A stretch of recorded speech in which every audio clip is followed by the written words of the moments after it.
Kozhikode railway സ്റ്റേഷനിൽ നിന്നും 9 kilometre തെക്ക് ഭാഗത്തേക്ക് യാത്ര ചെയ്താൽ ബേപ്പൂരിൽ വൈക്കം മുഹമ്മദ് ബഷീറിൻ്റെ വീട്ടിൽ എത്തിച്ചേരാൻ പറ്റും.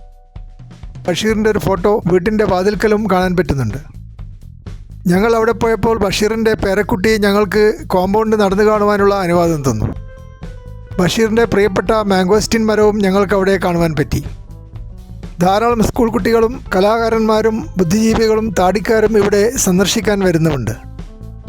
ഞങ്ങൾ ബഷീറിൻ്റെ വീട് കാണാൻ പോയപ്പോൾ കുടുംബസമേതം പോയതുകൊണ്ട് കൂടുതൽ സ്വീകാര്യത ലഭിച്ചു. 1 ഏക്കറിലധികം വലുപ്പമുള്ള ഒരു വലിയ കോമ്പൗണ്ടിലാണ് ബഷീറിൻ്റെ വീട് സ്ഥിതി ചെയ്യുന്നത്. വീടിൻ്റെ പുറകുഭാഗത്ത് ധാരാളം ഫലവൃക്ഷങ്ങളും നട്ടുപിടിപ്പിച്ചിട്ടുണ്ട്.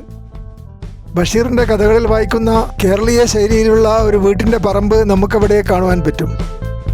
അയൽവക്കത്തുള്ള കുട്ടികൾക്ക് വീട്ടിന് പുറകുവശത്തുള്ള വലിയ സ്പേസിൽ കളിക്കുവാൻ അനുവാദം കൊടുത്തിട്ടുണ്ട്.